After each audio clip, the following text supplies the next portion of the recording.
No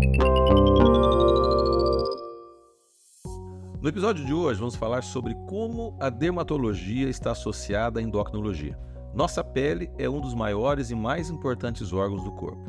Além de formar uma barreira física protetora, a pele é responsável por regular a temperatura do corpo e eliminar fluidos como suor e óleos. Muito além de uma rotina de skincare bem feita, precisamos nos atentar a outras áreas que afetam a saúde de nossa pele. Não existe um estado padrão definitivo para a pele, pois ela é um órgão que se altera conforme envelhecemos e aos nossos hábitos diários. Ou seja, a pele reage a diversos fatores, desde o clima até doenças e condições de saúde, incluindo a regulação de hormônios como estrogênio e testosterona. Tudo isso pode afetar a saúde da pele. Há muitas patologias que encontram um eixo entre a endocrinologia e a dermatologia, desde acne até flacidez. Pensando nisso e nas dúvidas recorrentes que surgem sobre o assunto, eu tenho hoje como convidadas a doutora Fabiola Tasca e a doutora Tamara Vanzello. A Fabiola tem graduação em Medicina pela UEM, Universidade Estadual de Maringá, e mestrado em Ciências da Saúde pela Faculdade de Medicina de Ribeirão Preto. Ela foi professora auxiliar da UEM por mais de 10 anos e é membro da Sociedade Brasileira de Dermatologia e Laser. Hoje, ela se dedica ao seu consultório, no qual é responsável pelo setor de lasers e injetáveis. E a Tamara também é formada em Medicina pela UEM e é membro da Sociedade Brasileira de Dermatologia e da Associação Brasileira de Cirurgia de Restauração Capilar. Ela atua com ênfase em tratamento e transplante capilar. Sejam bem-vindas. Vamos começar aqui conversando com a doutora Fabiola. Fabiola, para começar, eu gostaria que você falasse um pouco sobre como os hormônios podem afetar a nossa pele. Geralmente, quais são os casos que você mais recebe na clínica de patologia dermatológica relacionada a hormônios? Bom, o meu foco muito é pele, né, e a gente vê muito a questão de acne mesmo, que é um dos efeitos colaterais pelos hormônios, né. Então a gente tem 2 situações, aquela paciente que tem ovário policístico, então que é um conjunto, né, de alterações e uma delas a gente acaba vendo que tem uma sensibilidade maior à testosterona, e isso se reflete na pele como uma acne, né, normalmente nessa região mais inferior da mandíbula, né, então isso é o que mais a gente vê. Fora isso, a gente tem visto com muita frequência, mas hoje em dia diminuiu. Então, desde 2004, quando eu comecei a dermatologia, a gente via mais casos. Hoje as pacientes, elas já frequentam o ginecologista mais cedo, endocrinologista, então tem um tratamento para isso, seja com anticoncepcional, é feito diagnóstico, então a gente diminuiu um pouco a nós percebermos isso. Mas tem aumentado muito casos de acne por hormônio pelo uso mesmo, tá? Então, nós temos percebido de 5 anos para cá um aumento expressivo do uso de hormônios, né? Tanto injetáveis, né? A famosa testosterona injetável, ou os gels, aqueles hormôniozinhos, tipo hormonal também, muitas vezes com indicação médica, né, que é necessário, mas muitas vezes sem indicação médica. Às vezes a pessoa não sabe a concentração que está usando, como que está usando, e daí a paciente, ela acaba vindo para nos procurar, porque ela está com lesões, tipo acne na pele, ela não sabe de onde que vem aquilo, e isso é muito ruim, porque normalmente são mulheres ou homens entre 25 e 50 anos. Então são pessoas que, teoricamente, já passaram dessa fase de ter acne, mas já está começando um processo de envelhecimento. E daí o que acontece? São épocas da vida que a pessoa quer usar mais um skincare, que a pessoa quer fazer procedimentos para parecer mais jovem. E ela começa a cuidar mais da pele. E daí vem essas acnes que acabam atrapalhando. E começam a deixar marcas, começam a deixar cicatrizes, né? Então, são pacientes que procuram a gente, muitas vezes não sabe que aquele hormônio que está usando, aquele chip, está causando acne. Então, a gente tem percebido isso. Aí você vê as causas patológicas que eram mais comuns de síndrome de ovário policístico, por exemplo, vêm ficando menos relevantes, né? Justamente pela atenção primária de saúde, pelo gineco, pelo endócrino, mas a causa por exposição a hormônios e outras substâncias tem se tornado mais comuns. E daí é um ciclo vicioso, né, porque a paciente normalmente ela começa a procurar esse uso de hormônios muitas vezes para melhorar a parte estética dela, né, para melhorar o corpo, mas ela ganha algumas cicatrizes, mas ela gostou desse resultado no corpo, né, porque realmente o uso de hormônios melhora um pouco a parte de musculatura, né, e daí a gente começa a ver que entra num ciclo vicioso, né, porque daí ela tá com acne, ela não quer parar, e daí para nós é complexo, porque daí você vai ter que passar uma medicação, você pode sobrecarregar esse fígado. Às vezes ela não é informada de que isso pode trazer outros problemas, e ela, às vezes a gente percebe ao longo do tratamento que ela já começa a mudar a voz, né. Então, é importante, não que a muda a voz tenha algum problema, mas que significa que ela está tendo um excesso de hiperandrogenismo, hormônios, né? exatamente. Então, Cai cabelo, né? nós temos percebido isso. E daí, quando essa paciente tá usando hormônio, ela melhora a parte muscular, mas muitas vezes isso não vem junto com o acompanhamento da pele. Então, a pele, ela está flácida. E muitas vezes ela acaba tendo envelhecimento precoce na pele, tá? Porque a gente sabe que o excesso de hormônio, você pode explicar melhor, ele acaba tendo consumo de gordura no corpo, no rosto principalmente também, e isso causa uma flacidez, né? Sem contar do cabelo, né, Tamara? E muitas vezes você não vai conseguir recuperar essa flacidez depois de uma forma tão... Vai ficar com acne e com pouco cabelo, né? Que você vê bastante isso, né, Tamara? Sim, bastante, né? Inclusive é um das causas o uso de anabolizantes. Muito comum, Sidney, muito comum. É difícil até fazer o tratamento, porque a gente sabe que não vai no caminho que a gente quer, não vai ter o resultado que a gente quer. Então, é difícil convencê-los disso. Eles muitas vezes não sabem ou sabem E mesmo assim, e assim paga o preço. continuam. E aí a gente vai em duas mãos, porque eu dou uma medicação que vai contra o efeito que eles querem, né? Vai bloquear o excesso de androgênio. De androgênio. E ela não quer bloquear porque não vai perder massa E muscular. muitas vezes eles não querem tomar medicação, mas quer ter cabelo, né? Então a gente fica um pouco difícil de tratar por falta de opção mesmo, sabendo que eles querem ir numa direção diferente do que o hormônio vai trazer. Tem coisa que o paciente pede pra gente que não é possível. Né? Ô, Tamara, pergunto pra você, muita gente esquece que o couro cabeludo também é pele, né? As mulheres, principalmente, sofrem bastante com essa questão de queda de cabelo durante a menopausa ou qualquer outra situação metabólica onde você tenha mudança de hormônios, gravidez, por exemplo. Fala um pouquinho pra gente sobre isso. A gravidez é interessante porque melhora bastante o cabelo, né? Por conta o estrógeno tá muito bom, o estrógeno é muito bom para cabelo, até muitos pacientes falam, eu queria muito o hormônio da gravidez para eu continuar com o cabelo bom. E aí depois tem as alterações, porque a gente se priva do hormônio durante a gravidez, tem o pico hormonal, depois acaba e o cabelo vai cair.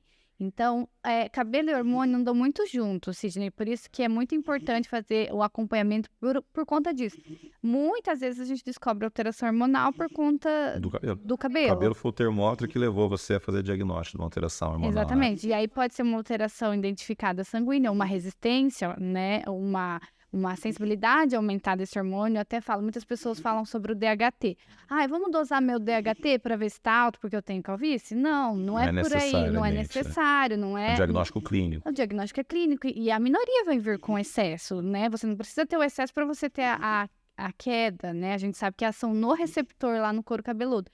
Então, são muitos mitos que existem pela desinformação na internet, normalmente, que a gente precisa educar o paciente durante a consulta. E cabelo é termômetro de uma série de coisas, né? Tanto de deficiências nutricionais, como de alterações hormonais, né? O cabelo acaba pagando o pato, né? Sempre sobra para ele, porque é o tecido que, teoricamente, não tem muita função, então... Interessante. Pergunto para vocês duas, pra gente conversar. E o tal do... Já conversamos, inclusive, sobre isso uma vez, né? E o tal do Ozempic Face, né? O Ozempic Face, só para quem tá ouvindo a gente, né? A semaglutida, né? Que é o Ozempic, agora vai ser lançada uma nova medicação para obesidade, que é o Wegovy, né? O Wegovy, né? É uma medicação que promove, principalmente quando usada de maneira errada, né?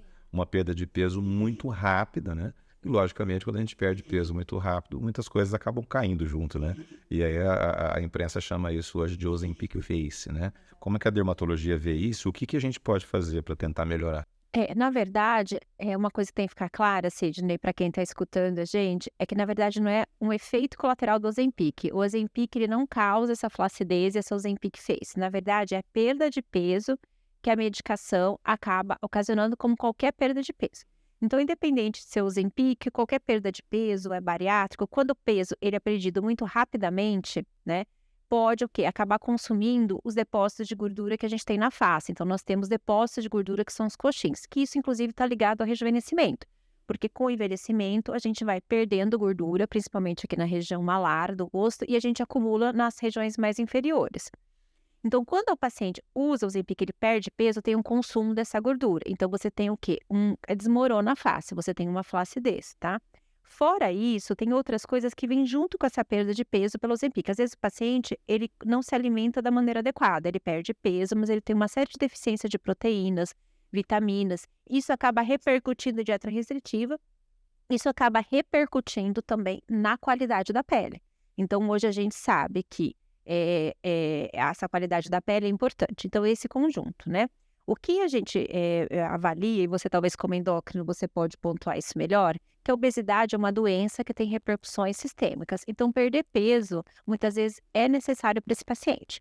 O que a gente condena é essa perda de peso sem uma orientação médica adequada e sem uma orientação nutricional, porque isso daí o paciente vai ficar com o Ozempic Face mais fácil. E quando ele começa a fazer um tratamento para perda de peso, ele tem que ir no dermatologista dele de confiança e avisar, olha, eu estou começando, o que eu posso fazer? Existe uma prevenção para isso. Exatamente, porque eu sei que esse paciente vai perder gordura ali, então eu já posso começar com bioestimulador, que é a injeção do ácido polilático, por exemplo, que vai fazer bioestímulo de colágeno, que é isso, que vai melhorar a flacidez dessa pele. Então, se ele está perdendo ali, está ganhando, em vez dele ficar flácido, tá? Ele vai, é como se fosse um copo d'água. Então, assim, eu vou jogando essa água, mas eu vou repondo ao mesmo tempo, tá? Então, isso que é importante, ao mesmo tempo. Fora isso, eu posso fazer lasers para fazer uma sustentação dessa fase, desde a parte muscular, tá?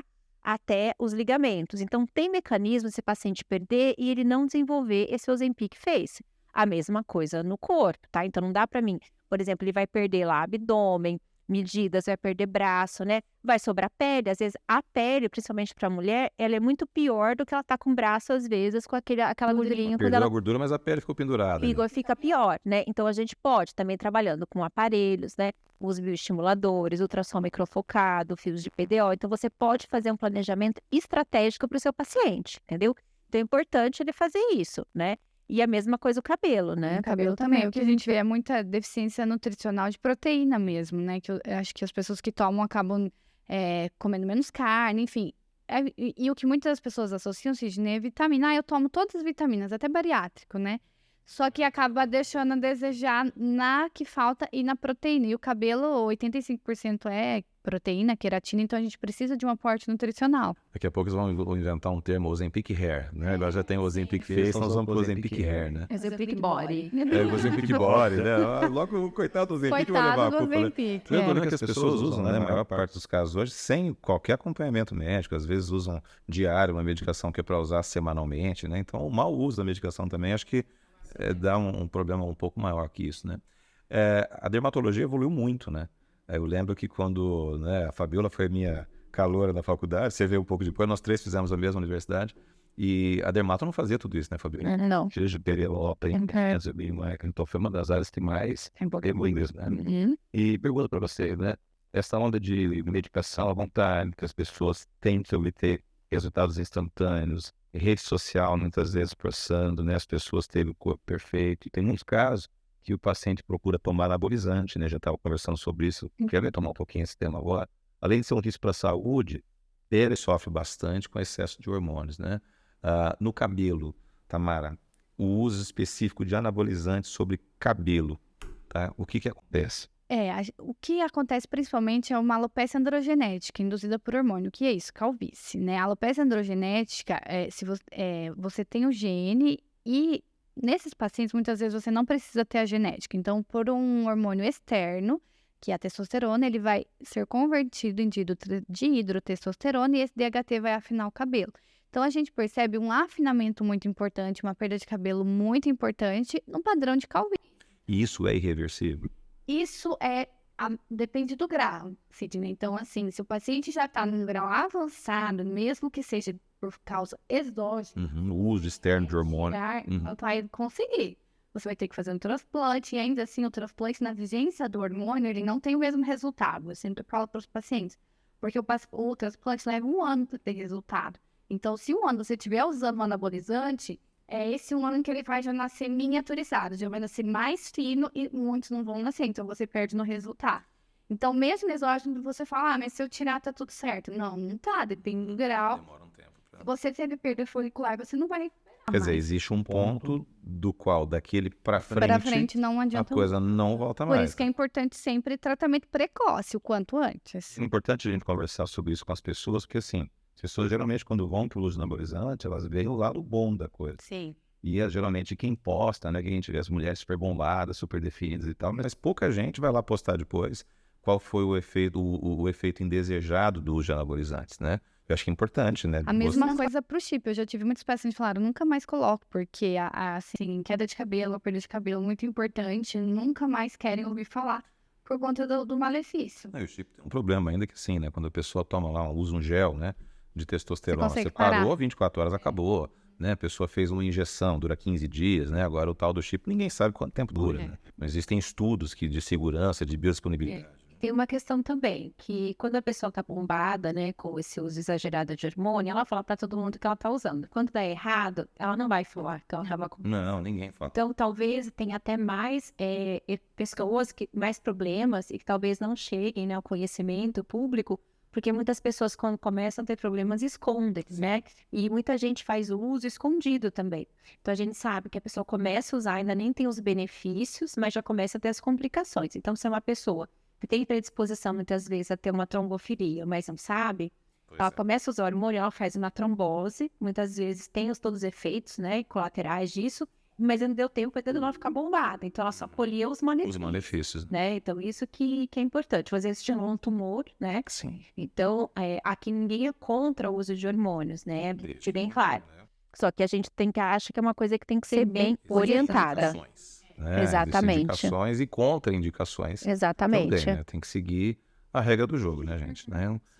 Outra coisa que eu quero conversar com vocês, né?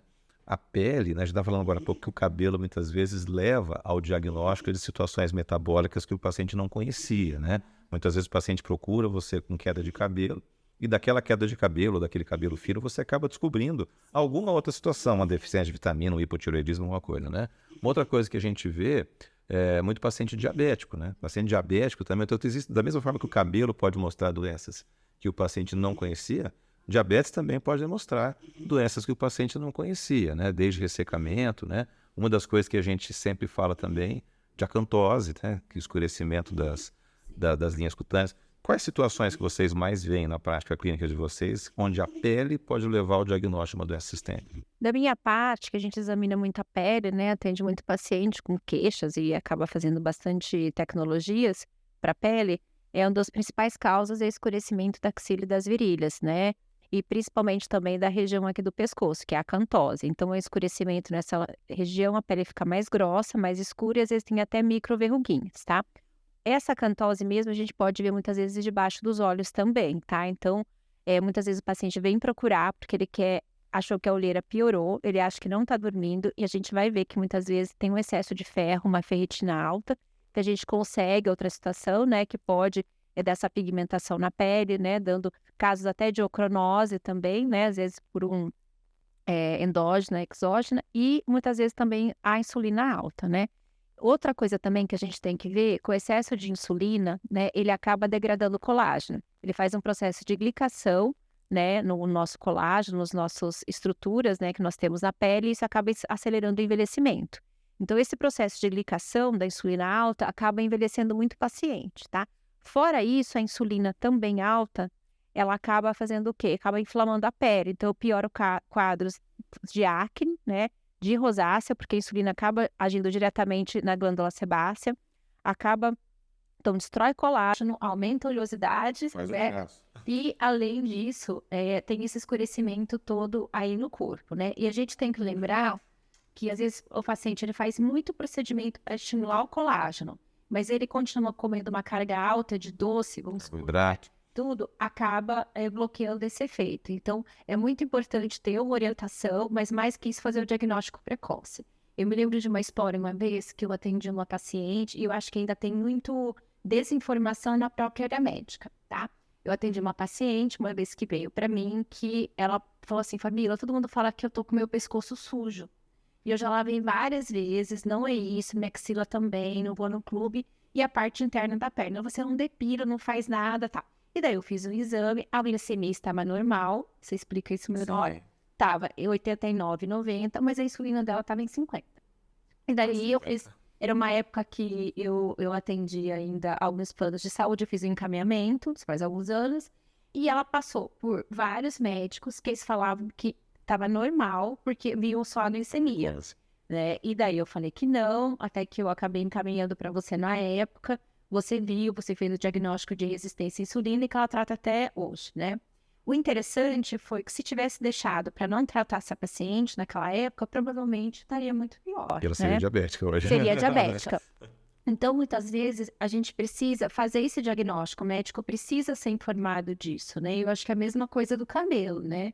Então, muita gente, às vezes, cabelo já dá vitaminas. Toma esse composto, toma essa loção. E não faz um diagnóstico. E tanto a pele como o cabelo, eles podem ser um sinal de algo mais sério que está acontecendo no organismo, né? Dando para as pessoas, né, quando a gente fala que a insulina está alta, não é da pessoa que usa insulina, né, mas que antes dela virar diabética, né, não é a glicose que vai subir primeiro, ela vai passar por um período que é a resistência insulínica, onde a insulina é alta e a glicose é normal, né, e isso deixa a pele escura, né, é o tal do famoso pescoço sujo, né, então muitas vezes você faz o diagnóstico, né, de E uma é o doença melhor para sistêmica. tratar nesse cenário, né? É porque o cara não virou Não vira diabético ainda, né? Então diabético. você tem toda a possibilidade de fazer com que ele não desenvolva a doença, além de limpar o pescocinho dele, né? E aí não adianta, né, Fabiola, fazer tratamento cosmético, fazer laser, estético, despigmentação, porque a causa que fez, né, ele escureceu o pescoço. Deficiência de vitamina B12 também, né, por conta da anemia perniciosa, que às vezes está associada com alguns quadros diabéticos, por ser às vezes uma base autoimune, ela também causa escurecimento da pele, né? Ou, por exemplo, o hipercortisolismo, né? Então, Addison. Então, são várias doenças endocrinológicas que elas se vão manifestar como escurecimento da pele. Então, quando o paciente vem, assim, não é uma crítica, mas é um cuidado. Às vezes o paciente procura profissionais para clarear o rosto, que muitas vezes não tem essa base, faz peeling, faz laser, alguma coisa, mas a gente tem que ter o conhecimento médico de que isso pode ser uma causa interna e tem que ser investigado. Quer dizer, o que médico vira dermatologista, ele não rasga o diploma de médico dele, né? Continua sendo um Continua clínico, né? médico, sim. E tem que estar apto a fazer esses diagnósticos, né? Então, muitas vezes a gente vê isso, né? A diabetes pode até alterar a saúde de cabelo também, Tamara? Pode por conta da hiperinsulinemia, né, que é a inflamação, pode até gerar doenças fibróticas. Então, a gente até estava falando naquele dia de algumas doenças autoimunes que são tratadas com pioglitazona, que é um antifibrótico, né, por conta da fibrose que a insulina gera. Então, se o paciente já tem uma predisposição, com certeza esse ambiente inflamado, que é a resistência insulínica, vai gerar algumas doenças, leite em plano, alopecia centrífuga, alopecia frontal fibrosante. Então, doenças inflamatórias sérias, cicatriciais, que a insulina alta pode sim piorar. Interessante. Aí tratando a base, né? Tratando a causa, Eu você sempre consegue peço o exame para tratar. melhorar. Deixa eu jogar outra pergunta aí importante para vocês, né? Recentemente até postei lá no meu Instagram, né? Uma polêmica de usar antialérgico, né? Não vou falar o nome aqui, porque senão o pessoal compra e toma por conta, né? Para aumentar o glúteo, né? Então a gente tem visto muito disso, né? Lança-se uma moda nova, é um medicamento e as pessoas acabam recorrendo ao uso desse medicamento, né? Para ganhar glúteo, por exemplo, né? Então a gente pode perceber uma tendência, né? Seja para emagrecer, né? Ou para ganhar peso, ou para alterar o tamanho do glúteo, né? Muitas pessoas se deixam levar por soluções mágicas, né? Como é que vocês veem isso? Bom, na minha área, essa questão do aumento do glúteo, né? Na verdade, o glúteo, ele é constituído por uma parte muscular, né? E a pele, né? Então, e a gordura. Quando a gente tem um excesso de gordura, a gente sabe que isso acaba impactando numa piora da celulite, né? Então, quando a paciente emagrece, normalmente tem uma melhora da celulite, mas às vezes vem junto a flacidez, né? Então, é importante, se a pessoa quer ter um glúteo interessante e tal, bonito, ela tem que primeiro fazer atividade física, Tem melhorando maneiras essa... éticas e simbólicas de exatamente, fazer. atividade física, né? E hoje em dia tem 2 procedimentos que, inclusive, tem vários trabalhos, são respaldados tanto pela Sociedade de Cirurgia Plástica como de Dermatologia, que é a aplicação de bioestimuladores de colágeno, né, com segurança. Isso já está padronizado no mundo inteiro. Então, você faz uma aplicação, você não faz um aumento de volume, mas você melhora a qualidade da pele, você tem como melhorar a celulite. E um outro ponto agora, que saiu a publicação ano passado e que já foi liberado, já chegaram esses produtos no Brasil, que é a aplicação de ácido hialurônico, que é um produto que tem uma durabilidade entre 1 e 2 anos, que você aplica, né, na pele e você faz um aumento, muitas vezes até de 10 a 20% desse glúteo de maneira segura. Esse mesmo que a gente aplica na boca. Exatamente, mas é específico para esse local. É feito com cânula, né? E o paciente faz, no outro dia ele já tem, em 2 dias depois ele tem as suas atividades habituais. A gente fez até um workshop essa semana por coincidência na clínica, né? Tem um trabalho científico, é um produto liberado pela Anvisa e é respaldado pelas sociedades. A gente fica preocupada porque quando o paciente toma essas medicações antialérgicas, isso pode muitas vezes até ter um efeito a longo prazo, né, no organismo todo, né? E me preocupa. E também disso também, assim, da pessoa, se ela tá querendo ter esse aumento de glúteo, né? na verdade, muitas vezes ela está passando por uma alteração psicológica. Então, às vezes, isso pode ser um pano de fundo para algo mais grave. Um transtorno de imagem corporal. Exatamente. Então, por isso que hoje tem como. Se ela quer um aumento rápido, ela procura um plástico, ela pode colocar uma prótese, alguma coisa que é Mas interessante. não fazer coisa errada. Mas não fazer coisa errada, Né? né? É interessante porque, assim, essa medicação que é o antialérgico, ela não faz, assim, as pessoas tomam e elas acham que isso vai pro glúteo. Isso não vai pro glúteo. Isso é uma medicação que ele leva a ganho de peso porque ele aumenta o apetite. Então, as pessoas... A gente usou já isso muito tempo atrás. Hoje a gente tem medicamentos melhores, né? Para quando a gente tinha criança que não comia, então a gente colocava isso. Foi muito usado, né? Isso por muito tempo. E da mesma forma que a perda repentina de peso, né? Ela pode gerar alterações de cabelo, de pele, o tal do Ozempic Face, o Ozempic Hair, o Ozempic Body, né? Ela também, o ganho repentino de peso, que a pessoa não vai ganhar só glúteo. Ela vai ganhar a mama, ela vai ganhar... Claro, ela vai ganhar glúteo, mas vai piorar a celulite. Então, ela vai estar o bumbum maior com celulite. E hoje em dia, ninguém quer ter celulite. Então, ela vai aumentar o bumbum, mas vai ganhar um problema. E a gente sabe que o aumento de peso está muito relacionado com a piora da celulite. Então, a gente vê que os septos de celulite, a hora que você tem a célula incha, esses septos aparecem mais. Tanto é que, às vezes, qualquer mulher, quando ela já perde 1 ou 2 quilos, tem melhora. Primeiro impacto é melhora na celulite. Diminui o show, né? Exatamente. Então, tem que E manter. outra, né? A abertura de estrias, né? O rompimento de fibras elásticas, né? Quer dizer, a pessoa, às vezes, é a mesma coisa que a gente tá falando do hormônio, né? A pessoa mira numa coisa achando que vai ter só o lado bom daquela coisa, né? Mas outras coisas vêm juntos, né? Vocês sabiam que as suas espinhas têm mais a ver com os hormônios e alimentação do que você imagina, né? Essa é uma pergunta que mandaram pra gente aqui. As pessoas sempre me perguntaram se quem tem muita espinha é porque tem muito hormônio. Além do desequilíbrio hormonal, má digestão, cansaço, ansiedade, até alterações de humor pode alterar a pele, né? Todo mundo pode ter acne em algum momento da vida, mesmo na vida adulta. E como que funciona o tratamento para esses pacientes? Geralmente adolescente, ele tem a acne por conta de alteração de hormônios, né? Começa tudo mais. E no adulto tem tipo de tratamento diferente? Não, na verdade, assim, quando a gente tem esses quadros de acne, primeiro, tem um trabalho que saiu em 2010, que é do Adilson Costa, em que ele fala acne e dieta, verdade ou mito, não tem com ele aqui. E que, na verdade, se viu que não só a insulina estimula a glândula sebácea até a acne, mas alguns alimentos, como, por exemplo, a proteína do leite. A proteína do leite, ela também ela estimula a oleosidade. Exatamente, né? Então, e é interessante que, às vezes, o paciente, ele toma whey protein. Para alguns pacientes que são mais sensíveis, em todos ele pode estimular a acne. Não é que não se pode tomar, mas tem aquele paciente que vai tomar, piora muito. Então, hoje a gente pode tomar alguns suplementos que, de repente, não tem a proteína do leite. Então, tem a base da carne, tem os veganos, que pode ser. Isso não é uma regra, mas tem que ficar atento. Quando a gente pega um paciente com acne na fase adulta, primeiro a gente tem que tentar identificar uma causa. Então, se é o hormônio, né? Tem coisas que muitas vezes tem que ser investigadas mais profundamente. Por exemplo, se a pessoa está com um tumor secretante de hormônio, isso pode levar a acne, então você tem que investigar isso. A gente vê essa questão alimentar também, então, assim, por exemplo, o amendoim, ele pode estimular a acne também. Ou chocolate, então, às vezes a pessoa está muito ansiosa, pelo açúcar, não pelo cacau. Então, você tem que ver também essa parte alimentar, né? O tratamento normalmente se baseia em tentar investigar a causa, né? Tentar corrigir isso, né? Ver essa questão da insulina, que a gente sabe que a insulina acaba agora estimulando. cada vez mais, né? Cada vez mais, né? Ver isso. E daí o tratamento se baseia numa tríade. O paciente, ele tem que ser medicado. Então, tem um guideline, não é da nossa cabeça, que foi feito pela Sociedade Internacional, né, de Dermatologia. Legal. Então, primeiro você entra com antibiótico, depois se não melhorar, você entra com Rocutan. Tem casos selecionados que a gente já vai direto para isotretinoína, que é uma medicação, né, que se utiliza. E o paciente, muitas vezes, ele está tendo essas lesões de acne, né, e está deixando cicatrizes. Então, antigamente, a gente não se preocupava, não tinha tantos recursos para isso. Hoje eu entro direto com laser, tá? Não para secar a acne, porque secar a acne é tratar a causa e a medicação, né? Mas para você não deixar essa pele com cicatriz. Então, hoje as tecnologias evoluíram, né? Existem alguns aparelhos de ponta, que são os fotonas, o Photona Starwalker, o Spectra, a luz pulsada, que a gente pode fazer para melhorar isso. Eu lembro que na época que eu era adolescente, né, não tinha nada disso, né? Tinha ferramentas muito ruins para acne, né? Isso tem para cabelo também? A alimentação também pode influenciar isso. Com certeza.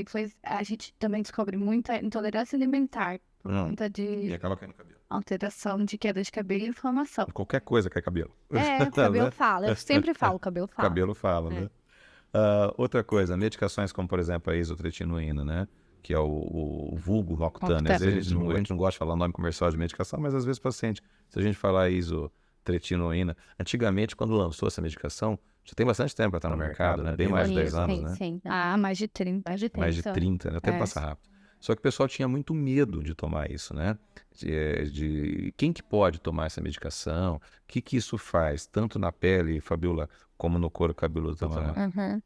Olha, em relação à pele, hoje em dia eu prescrevo essa medicação desde 2001, né? Quando entrei na residência de Foi dermato. quando lançou isso. Não, foi mais tempo. Não, é verdade, tem anos.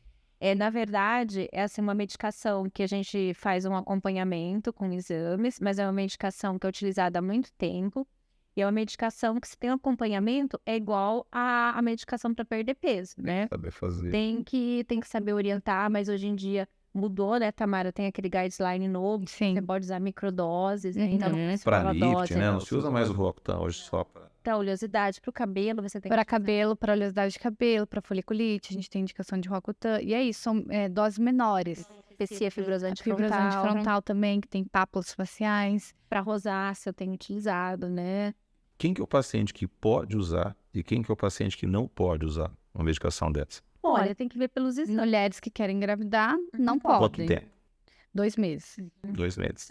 Essa é a principal contraindicação. Antigamente esse prazo era maior. Não. Não. Então, por exemplo, eu quero engravidar.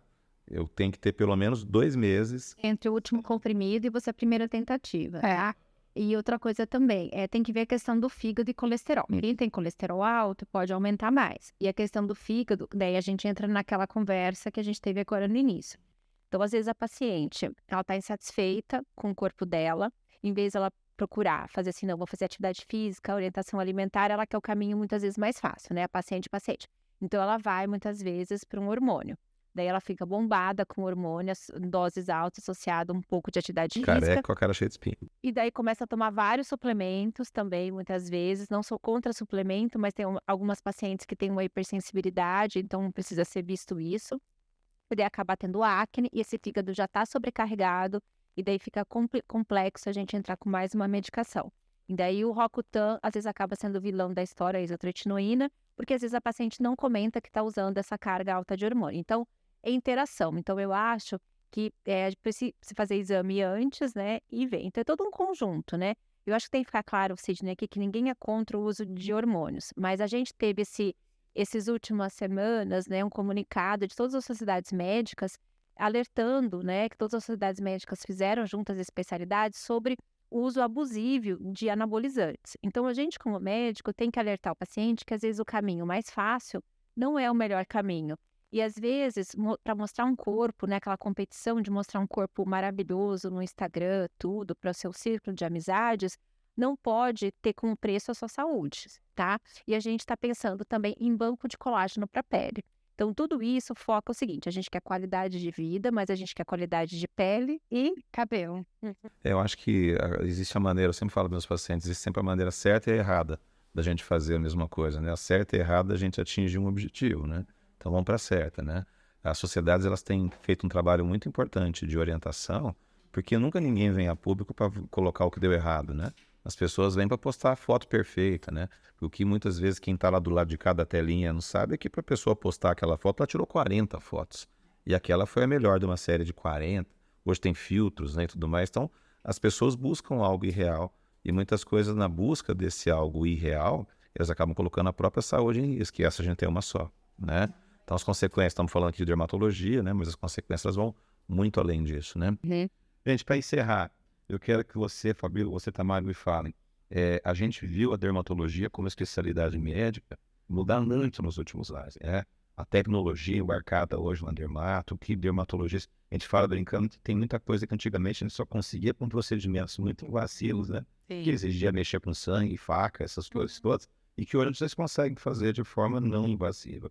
Como é que vocês veem o futuro da dermato? O que vocês acham, né? Tanto, Fabiola, você na área de pele, como você, Tamara, na área de cabelo. Como é que vocês acham que serão os próximos 10 anos, os próximos 20 anos? O que vocês, como especialistas, veem nisso? Bom, eu acho que na área de cabelo eu vejo muito futuro. Acho que nos últimos 2 anos teve um crescimento muito grande do uso de tecnologias para tratamento capilar na prevenção das alopécias, das calvícies. Então eu vejo as pessoas muito mais conscientes buscando tratamento precoce, que é o que a gente sempre indica, né? Então, para além das medicações, o uso das tecnologias invadiram a tricologia, o transplante capilar, acho que cada vez maior e melhor. E os tratamentos. Então, assim, eu vejo um futuro em que o paciente vai, ao invés de esperar o transplante, nos primeiros sinais já procurar e a gente conseguir bloquear a calvície, que é o que a gente tem feito. Então, acho que é isso. Eu acho que Quanto antes, melhor. quanto antes, melhor. Estava até conversando ali na sala de espera, dizendo que hoje em dia, para você tratar uma área, por exemplo, igual o cabelo e a pele, a gente não adianta ter uma tecnologia, a gente tem que ter várias. Então, hoje não tem mais como ter, em dermatologia, né? A gente falou em consultório boutique, você tem que ter clínicas grandes, porque hoje você tem que ter várias tecnologias. Então, né, você tem que ter várias, não adianta ter uma, né? Na pele, o que eu vejo é uma visão mais integrada do paciente, isso que a gente tem que ver. Eu acho que cada vez mais surgem coisas novas, então você tem que gostar de investir nessas tecnologias, né? Porque não dá para você ficar com uma coisa que já está defasada, então isso é uma coisa constante, né? Mas ao mesmo tempo, a gente viu nos últimos anos que as pessoas começaram a fazer muitos procedimentos e acabaram se deformando. Então a gente viu aquela era de preenchimentos exagerados, toxinas botulínicas, e agora, de um ano para cá, a gente estamos vivendo a era do natural. Então a gente teve 2 grandes eventos esse ano, que é o Oscar e o Met Gala, que eles mostraram mulheres que já tinham feito preenchimentos exagerados e toxinas muito exageradas há um tempo atrás, que agora estão mais naturais. Então as pessoas elas querem estão buscando não só procedimentos imediatistas. Eu não me gostei, eu vou botar uma bochecha, vou botar um queixo, uma boca, vou esticar meu rosto. Não. Hoje em dia, a qualidade de pele. Então, é você tratar o seu colágeno para você ter uma pele bonita, para você ter uma qualidade de pele melhor, né?